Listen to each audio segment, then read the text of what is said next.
I moved in with my grandma about a year ago. Some people think it's dorky for a 21-year-old to live with her grandma, but I love it.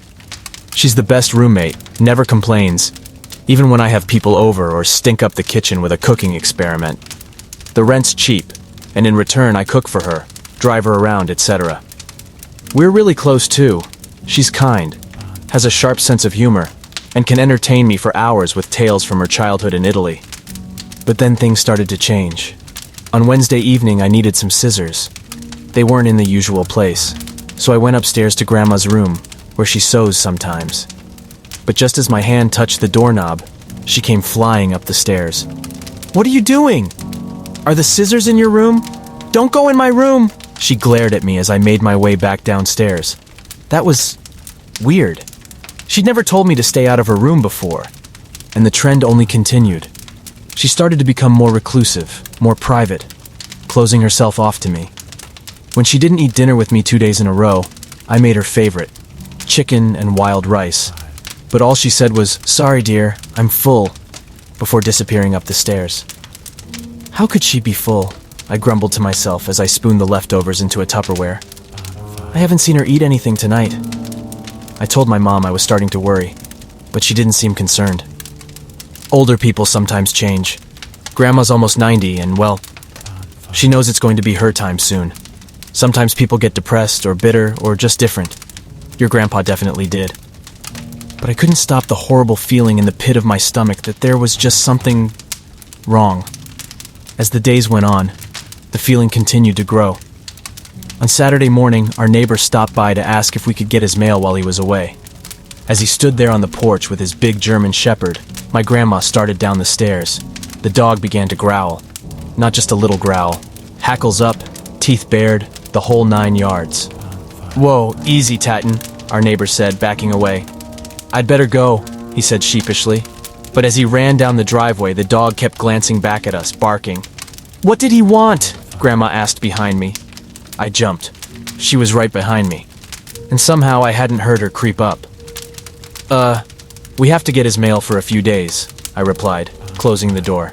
"That's okay, right?" She just shrugged and walked away. Things continued to get worse. I'd wake up in the middle of the night and hear her footsteps out in the hallway. Back and forth, back and forth.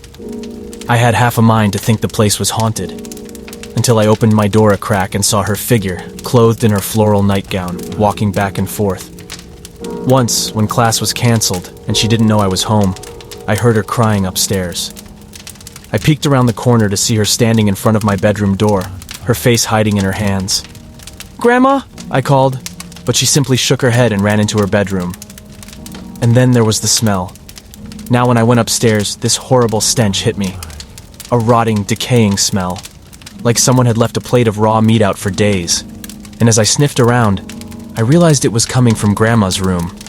But when I turned the knob, the door was locked. "Grandma, have you noticed it, kind of smells up there? Did you leave some food out maybe?" Her eyes went wide when I asked her.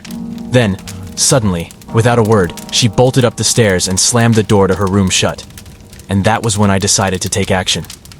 Something terrible was going on here, and I was going to find out what. 3 days later, the package came. I greedily ripped it open and shook out the contents. A long, thin key, designed to fit into the holes in home doorknobs and unlock them from the outside. I crept up the stairs, even though I knew Grandma was watching TV with the volume full blast. Then I crouched in front of her door and slid the key into the hole. After a few minutes of fumbling, I heard the click. I pushed the door open. The stench hit me like a truck. Fetid, sour decay that made me want to vomit. I frantically waved it away, and then I saw what was on the bed. No. A body. Blue-skinned, stiff, lifeless. One arm hanging over the side of the bed. White fingers dangling towards the ground. Not just any body. My grandma's. A soft sound came from behind me. "I'm so sorry, dear," my grandma's voice whispered in my ear. But when I turned around, the hallway was empty.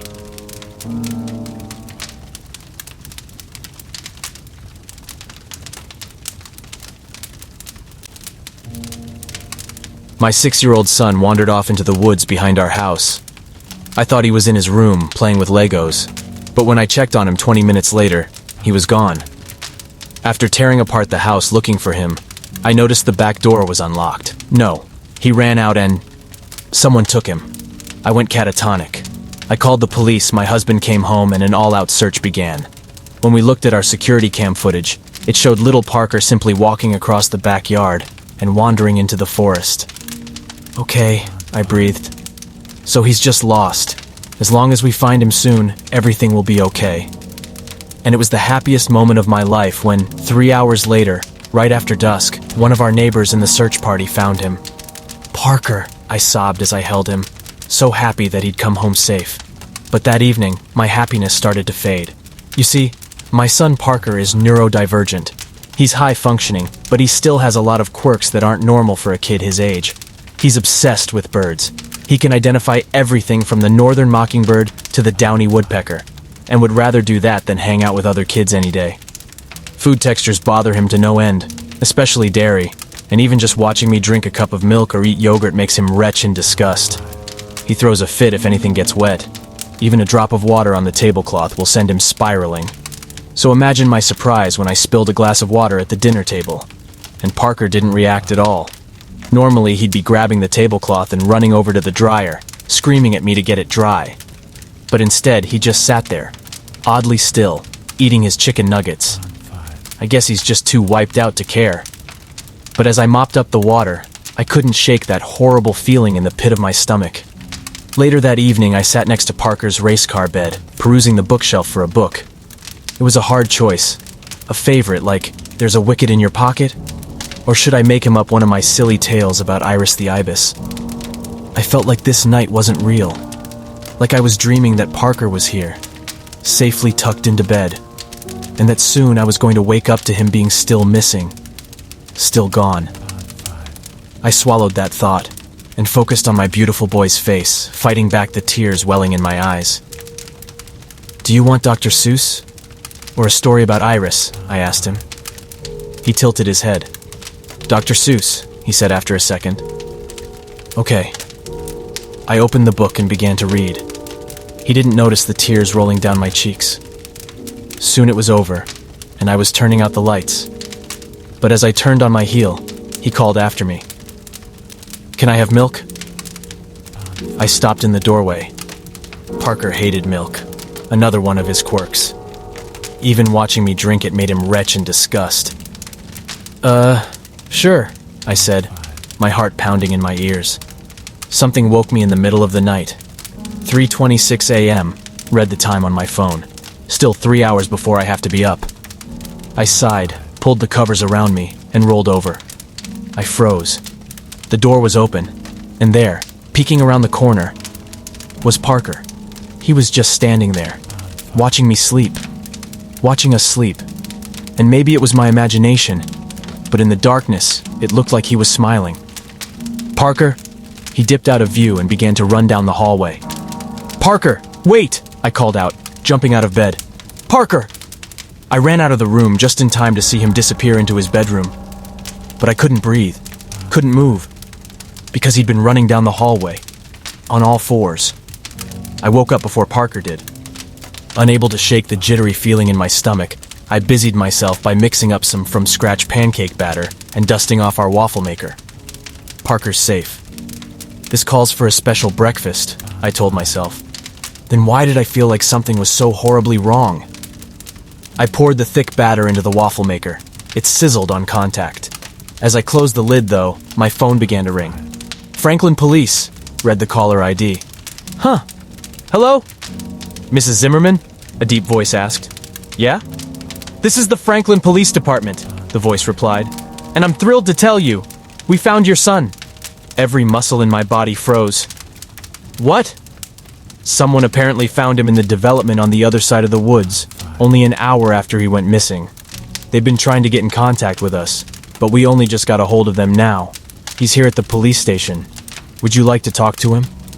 I opened my mouth, but no sound came out. The phone was slippery in my sweat-covered hands. I don't understand, I said finally. A neighbor, found Parker, last night. But you're saying, Parker's with you at the station? Before he could reply, I heard a soft footstep behind me. I turned around to find Parker standing in the doorway.